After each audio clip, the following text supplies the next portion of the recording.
And we are joined on the Blacktop by www.dynastybasketball.net. Sean, thank you for joining us today, Sean.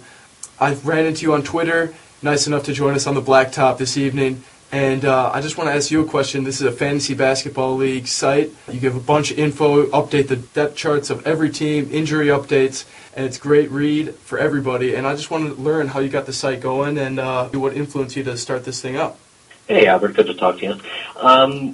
At first, I decided, I've been doing fantasy basketball for quite a few years now, and I realized that not quite super popular yet, but dynasty leagues where you keep your team together from year to year, you keep the core together. Sometimes you drop like 2-3 guys off of your bench kind of at the end of the season. Mm-hmm. I realized that those aren't super popular yet. So what I did was I started a blog about it just to make sure I could keep up the obligations and kind of figure out my formatting, how I wanted to go about everything. And then once I was ready with that, I just kind of rolled it into a regular real-life website and just trying to give good information that can help people win their leagues. Yeah, absolutely. And it's up to date. You got already 3 posts on today, or 2 posts, the waiver claims, and the Kendrick Perkins Kobe Bryant scuffle, which was very entertaining last night.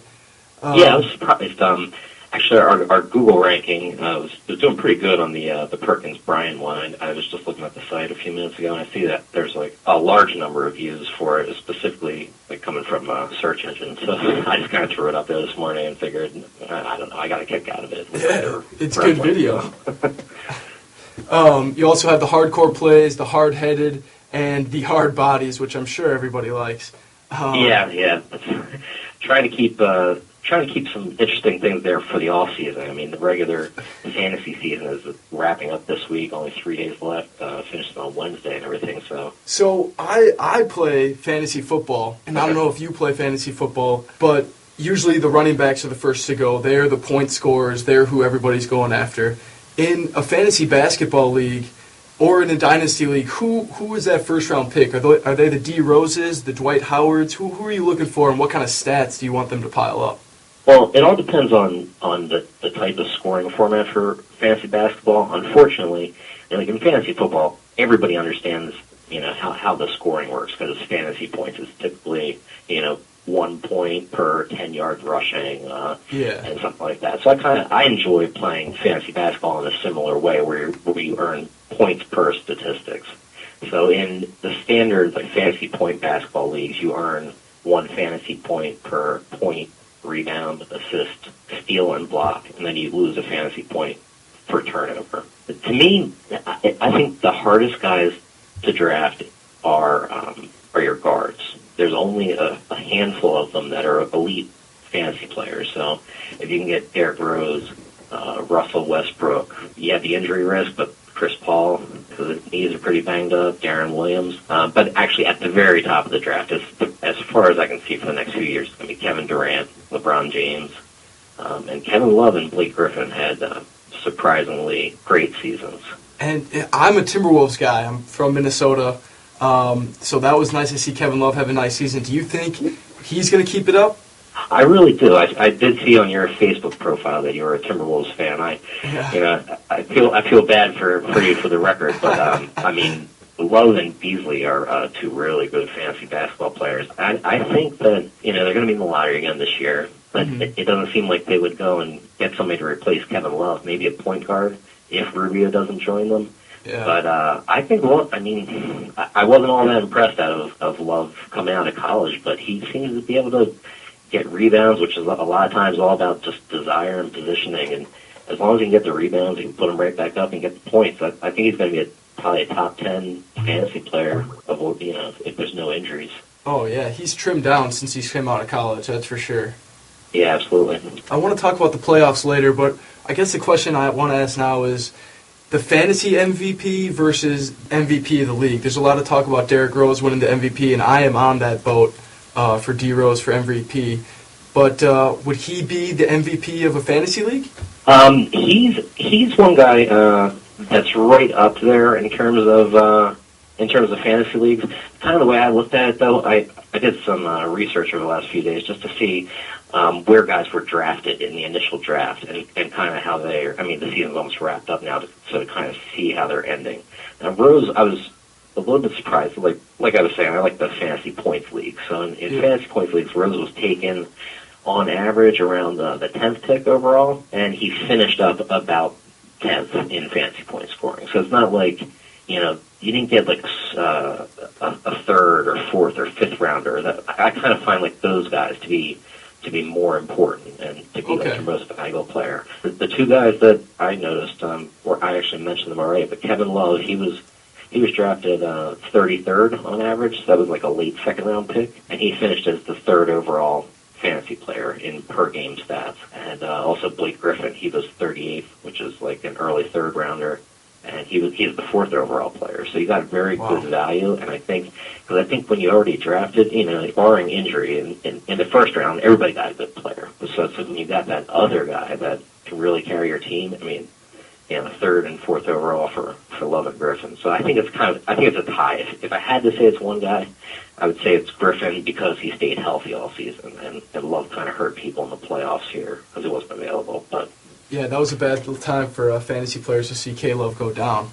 Yeah, absolutely. But as far as like the regular season MVP, I'm on the Derrick Rose bandwagon too. I mean, there's the other candidates like Dwight Howard and Dirk Nowitzki, and it's always debatable. Is MVP the best guy, or is MVP the guy that's most important to his team? Like, if he wasn't there, how awful would that team be? And I think all three of those guys fit the definition. I was doing some more research specifically about Rose, just because I know everybody, the media, everyone's loving Rose. I mean, I love Rose too. But he was actually the main thing I think is that Carlos Boozer and Joakim Noah, they missed so much time this year, and even with either one or both of those guys missing, the Bulls were still, their record was 44-16. So that's like 73% of their games right there. And that's unbelievable.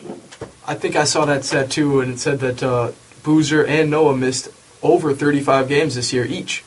Yeah, it's that's tough. And I mean, the Bulls, they improved their record by like 19 wins already. I think they have 1 or 2 games left to go. And the top seed in the East, trailing San Antonio by only a game. Exactly. Derrick Rose has done some amazing things this year, that's for sure.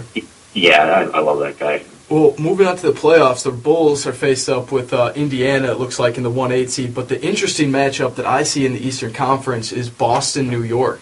What do you think about that? It's an old Boston team. They traded away Kendrick. I still disagree with that trade, and they've revamped, new look, New York team. Yeah, I think that's going to be a good series too.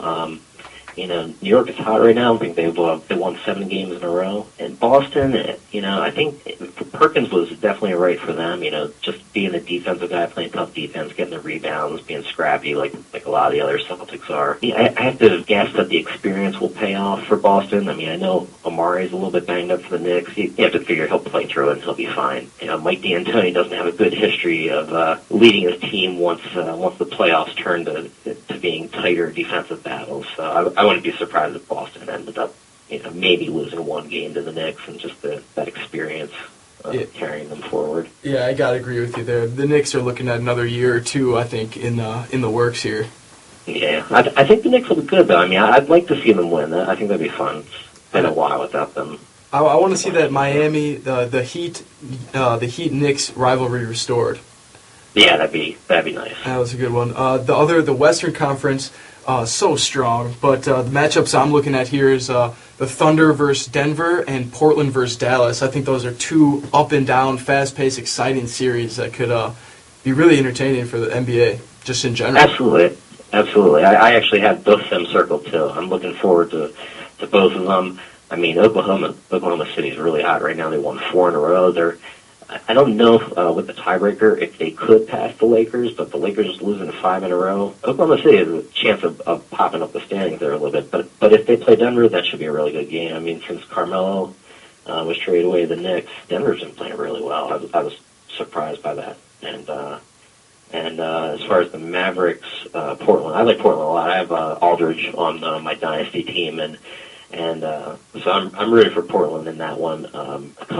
About a month and a half ago, Dallas was playing really well, and Tyson Chandler was playing incredibly, and he was just playing angry. It was nice to see. And then he got hurt for a little while. It seems like Dallas has kind of been, since Chandler was gone and then came back from injury, Dallas has kind of been having a tough time with things. So Yeah, they've been struggling. They're 6-4 their last 10, and I was surprised that they rebounded from the losing Caron Butler at the beginning of the year. Yeah, that's true. And I mean, Jason Kidd, he's talking about if there's a delay to the season next year that he might be done. So it'd be nice to see. It'd be nice to see Dallas, advance a little bit. But I'm going to pull for the underdog record-wise, at least in that one. Yeah, I'm pulling for the Trailblazers as well. Here at Marquette, we got to root for our Wes Matthews. Absolutely, I like that guy a lot. I have him. I picked him out on my dynasty team too, actually, this year. So, Sean, thank you for coming on the Blacktop on WMUR. You can catch his blog www.dynastybasketball.net, and I'm sure a lot of our fans will like all the videos, the information, and of course the morning wood that you post. Thanks, Albert. It's great talking to you. Absolutely. Thanks a lot. Take care.